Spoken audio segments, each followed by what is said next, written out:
Hello students, आज हम समास का भाग 3 पढ़ेंगे।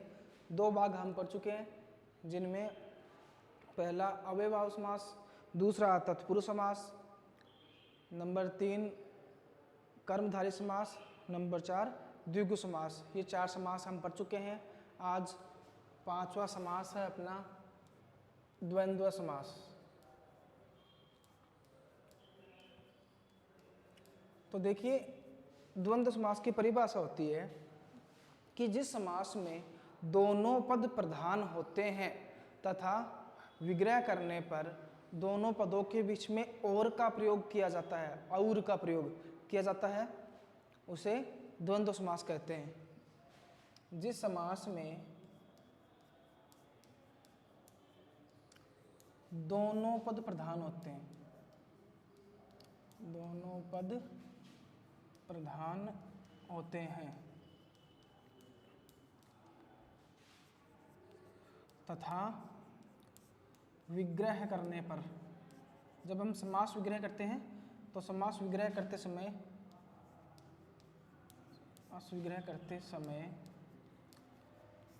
दोनों पदों के बीच में, दोनों पदों के बीच में और का प्रयोग करते हैं, और का प्रयोग करते हैं।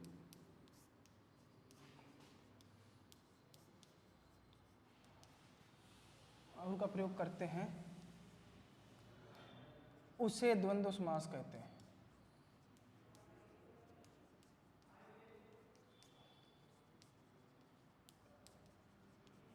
ये इसकी परिभाषा हो गई। फिर से देख लीजिए कि जिस समास में दोनों पद प्रधान होते हैं तथा विग्रह करते समय दोनों पदों के बीच में और का प्रयोग करते हैं, दोनों पदों के बीच में और का प्रयोग करते हैं, उसे द्वंद्व समास कहते हैं। और द्वंद्व समास में जो 2 पद होते हैं वो दोनों पद एक दूसरे के विपरीत होते हैं, यानी कि उल्टे होते हैं, जिसे हम विलोम शब्द कहते हैं। और दोनों पदों के बीच में योजक चिन्ह होता है, जिसे हम डैश कहते हैं। ये डैश लगा हुआ होता है और हमें इस योजक चिन्ह को हटा करके इसके बीच में और का प्रयोग किया जाता है। तो उदाहरण देखते हैं, जैसे माता पिता।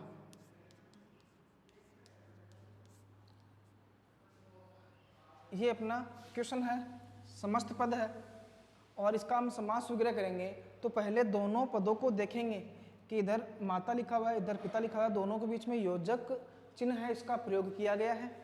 और दोनों शब्द है वो कि एक संज्ञा शब्द होते हैं और दोनों पद प्रधान होते हैं। द्वंद्व समास में दोनों ही पद प्रधान होते हैं, तो विग्रह करते समय हमने दोनों पदों के बीच में और का प्रयोग किया जाता है, तो माता और पिता।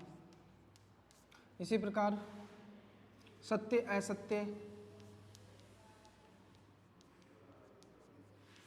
तो विग्रह क्या हो जाएगा, सत्य और असत्य, या फिर सत्य या का प्रयोग भी किया जा सकता है इसके अंदर। द्वंद्व समास में और या, इन 2 शब्दों का प्रयोग किया जाता है दोनों के बीच में जो योजक चिन्ह है इसको हटा करके, तो सत्य या असत्य। और इसी प्रकार शुभ लाभ, तो क्या बन जाएगा, शुभ और लाभ। और दिन रात, तो दिन और रात।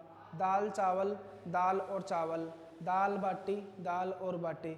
इस प्रकार से बहुत सारे उदाहरण हैं जो कि दोनों पद इसमें प्रधान होते हैं, दोनों के बीच में योजक चिन्ह आता है और योजक चिन्ह को हटा करके और या, इन दोनों में से किसी एक का प्रयोग किया जाता है, वहाँ द्वंद्व समास होता है। और आगे अपना एक बहुव्रीहि समास और बचा है। तो बहुव्रीहि समास में क्या होता है, इसकी परिभाषा क्या होती है, वो हम यहाँ देखेंगे। छठा समास है बहुव्रीहि समास। तो देखिए बहुव्रीहि समास में दोनों ही पद प्रधान नहीं होते हैं, बहुब्री समास में दोनों ही पद प्रधान नहीं होते हैं, क्योंकि इसके अंदर अन्य पद प्रधान होता है। पहले डेफिनेशन देख लेते हैं कि बहुब्री समास में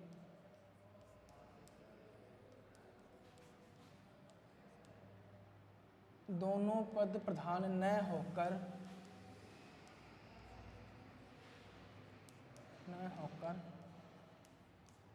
अन्य पद प्रधान होता है, अन्य पद प्रधान होता है, उसे बहुब्री समास कहते हैं। बहुब्री समास में अन्य पद प्रधान होता है। क्यों होता है? क्योंकि जब हम इसका समास विग्रह करते हैं तो इसका अर्थ किसी और के लिए इसका अर्थ निकलता है, किसी अन्य के लिए जो हमारे सामने है ही नहीं उसके लिए इसका अर्थ निकलता है, इसलिए इसे बहुब्री समास कहते हैं। तो आइए उदाहरण देखते हैं। जैसे गजानन, अब इसका समास विग्रह करेंगे तो इसमें दो पद हो गया, एक हो गया गज और दूसरा हो गया आनन। एक तो हो गया गज, दूसरा हो गया आनन। तो समास विग्रह क्या हो जाएगा? गज है आनन जिसके, गज है आनन जिसके, ये इसका समास विग्रह हो गया। और हमें ये पता लगाना है कि इसमें बहुब्री समास कैसे है, तो इसकी पहचान कैसे करेंगे। जैसे गज है आनन जिसके, अब गज के जैसे आनन किसके हैं? गज के जैसे आनन गणेश जी के, तो अन्य अर्थ निकल गया, अन्य अर्थ निकल गया, क्योंकि हम बात किसकी कर रहे हैं? बात कर रहे हैं हम गणेश जी की, गणेश की बात कर रहे हैं, तो गणेश का गज के समान आनन है उनके, इसलिए यहाँ अन्य अर्थ निकल रहा है, इसलिए यहाँ बहुब्री समास हो जाएगा। उसी प्रकार पीतांबर,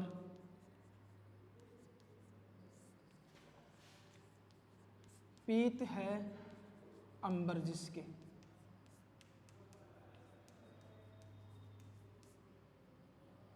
पीत का मतलब पीला, अंबर का मतलब कपड़ा। अंबर का मतलब आकाश भी होता है, अंबर का मतलब कपड़ा भी होता है, तो यहाँ अंबर का मतलब कपड़े से लिया गया है। तो पीले कपड़े किसके हैं? विष्णु जी के हैं, तो यहाँ अन्य अर्थ निकल रहा है, अन्य अर्थ निकल रहा है कि पीले कपड़े किसके हैं? विष्णु जी के हैं। तो हम किसी अन्य के बारे में बात कर रहे हैं, इसलिए यहाँ बहुब्री समास हो जाएगा।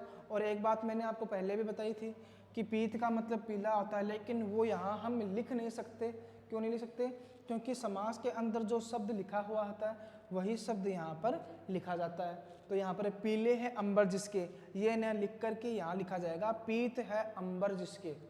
और एग्जाम्पल देख लीजिए, चंद्रशेखर, चंद्रशेखर, एक पद हो गया चंद्र, दूसरा हो गया शेखर। यहाँ पर एक पद हो गया पीत, दूसरा पद हो गया अंबर। तो इसका समास विग्रह कैसे करेंगे? चंद्र है शिखर पर जिसके, अब चंद्रमा, शिखर का मतलब होता है चोटी, चंद्रमा किसकी चोटी पर है? शिव जी की चोटी पर है, तो अन्य अर्थ निकल रहा है, इसलिए यहाँ बहुब्री समास हो जाएगा। एक बार फिर से इसकी परिभाषा और उदाहरण देख लेते हैं। बहुब्री समास की परिभाषा होती है कि जिस समास में अन्य पद प्रधान होता है उसे बहुब्री समास कहते हैं, या फिर जिस समास में दोनों पद प्रधान न होकर कोई अन्य पद प्रधान होता है उसे बहुब्री समास कहते हैं। और जब बहुब्री समास में हम समस्त पद का समास विग्रह करते हैं तो समास विग्रह करने पर अंत में जिसके, जिसका, इन शब्दों का प्रयोग किया जाता है, क्योंकि इन शब्दों से ये पता चलता है कि हम किसी अन्य के बारे में बात कर रहे हैं, न तो खुद के बारे में बात कर रहे हैं, न ही अपने सामने वाले की बात में कर रहे हैं, किसी अन्य के बारे में बात कर रहे हैं, इसलिए यहाँ जिसका, जिसकी, इस शब्द का प्रयोग किया जाता है। और जब भी हम इसका समास वगैरह करते हैं तो जैसे चंद्रशेखर दे रखा है तो दोनों पद को अलग करके दोनों का अर्थ निकालेंगे। जैसे चंद्रशेखर, चंद्र का मतलब चंद्रमा होता है, शिखर का मतलब चोटी होती है, इसलिए दोनों पदों का हम समास वगैरह करेंगे। तो पहले इसको समझेंगे कि चंद्रमा शिखर यानी चोटी पर, यानी चंद्रमा किसके शिखर पर है? चंद्रमा किसकी चोटी पर है? चंद्रमा शिव जी की चोटी पर है, इसलिए अन्य अर्थ निकल रहा है, तो इसका समास वगैरह करेंगे हम चंद्र है शिखर पर जिसके। उसी प्रकार गजानन, दशानन, जैसे दशानन है, दशानन यानी कि 10 और आनन, तो समास वगैरह क्या हो जाएगा? 10 है आनन जिसके। अब 10 आनन यानी मुख, 10 है आनन जिसके। अब 10 आनन किसके हैं? 10 आनन रावण के हैं, यानी कि हम रावण के बारे में बात कर रहे हैं। 10 है आनन जिसके रावण। तो हम अन्य के बारे में बात करें, रावण के बारे में बात करें, तो इसलिए यहाँ बहुव्रीहि समास हो जाएगा। अब हम दो समास, एक छोटी सी बात आपको बता देता हूँ कि दो समास ऐसे होते हैं, उनके एग्जाम्पल लगभग एक जैसे होते हैं, लेकिन दोनों में अंतर होता है। वो अंतर क्या होता है हम यहाँ पर देखेंगे।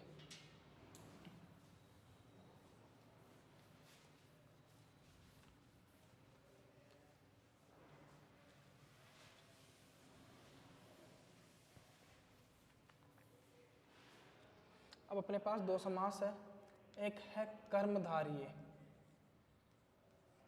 और एक समास है बहुव्रीहि।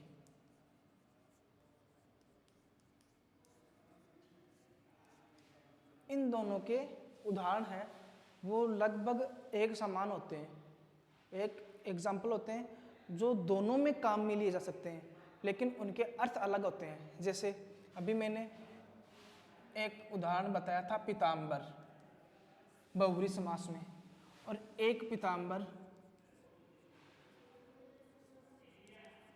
कर्मधारय समास में भी पढ़ा जाता है, लेकिन दोनों के अर्थ अलग होते हैं, अर्थ अलग निकलते हैं। कैसे? जैसे पीताम्बर, पीत है जो अंबर, हालांकि इसका मतलब ये होता है कि पीला है जो कपड़ा। पीताम्बर का मतलब क्या होता है? पीताम्बर का डायरेक्ट मतलब निकालेंगे हम तो पीत का मतलब पीला, अंबर का मतलब कपड़ा, तो पीला कपड़ा यानी पीला है जो कपड़ा, ये इसका समास विग्रह हो गया। तो ये तो आता है कर्मधारय समास में। और जब बहुव्रीहि समास में यदि इसका हम समास विग्रह करेंगे तो पीताम्बर विष्णु जी को भी कहा जाता है। विष्णु जी का एक पर्यायवाची शब्द पीताम्बर है, तो उनको भी पीताम्बर कहा जाता है। जैसे रावण को दशानन कहा जाता है, विष्णु जी को पीताम्बर कहा जाता है, और गणेश जी को गजानन कहा जाता है। तो उसी प्रकार विष्णु जी को पीताम्बर भी कहा जाता है, और पीताम्बर का मतलब पीला कपड़ा भी होता है। तो हम बहुव्रीहि में यदि इसका प्रयोग करेंगे तो इसका अर्थ हम विष्णु जी की नहीं निकालेंगे, तो इसका विग्रह कैसे करेंगे? पीत है जिसके अंबर, पीत है जिसके अंबर। अब पीले अंबर, पीले कपड़े किसके हैं? विष्णु जी के, तो इनके लिए अर्थ निकल गया, तो वो बहुव्रीहि समास में आ गया। और जो कर्मधारय समास में मैंने आपको बताया था है जो इन शब्दों का प्रयोग किया जाता है, तो वो कर्मधारय समास में आ जाता है। और जैसे कमल नयन, कमल नयन। अब कमल नयन जो शब्द है, इनका भी, इस शब्द का भी दोनों में समास विग्रह होता है। कैसे होता है? कर्मधारय समास बनाएंगे तो कैसे बनाएंगे कि कमल के समान नयन, कमल के समान नयन, यानी यहाँ पर क्या की गई है? उपमा की गई है। मैंने आपको उसकी डेफिनेशन बताई थी कि कर्मधारय समास में पहला पद विशेषण, दूसरा पद विशेष्य होता है, या फिर उपमान उपमेय का प्रयोग किया जाता है। उपमान उपमेय का मतलब एक शब्द की दूसरे शब्द के साथ में तुलना की जाती है। तो यहाँ तुलना कर रहे हैं किसकी? नयन की तुलना कर रहे हैं किससे? कमल के समान, कि कमल कितना सुंदर होता है, कि बोलते हैं कि उसके नयन कमल के समान है, यानी कि सुंदर है। कमल के समान नयन या कमल रूपी नयन भी हो सकता है, क्योंकि इसके अंदर रूपी शब्द का भी प्रयोग किया जाता है कि कमल रूपी नयन या कमल के समान नयन। तो वो तो आ जाता है कर्मधारय समास में। और कमल नयन का यदि बहुव्रीहि समास में प्रयोग करते हैं तो क्या हो जाएगा? कि कमल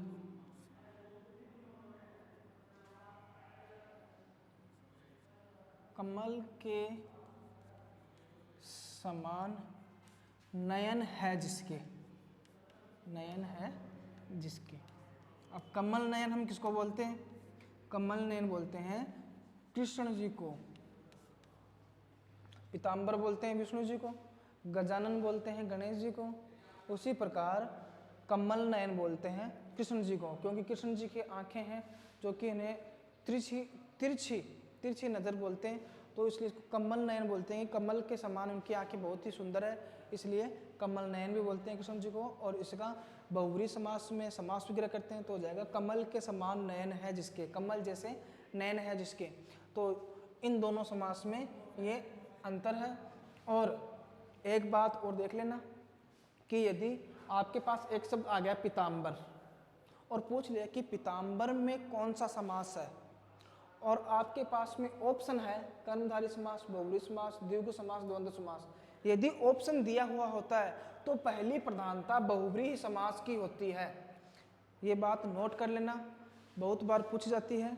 आपके पास इनमें से यदि कोई भी एक उदाहरण दे दिया और उनमें ये पूछे कि इसमें समास कौन सा है, तो इन उदाहरण में बहुब्री समास की प्रधानता पहले दी जाती है।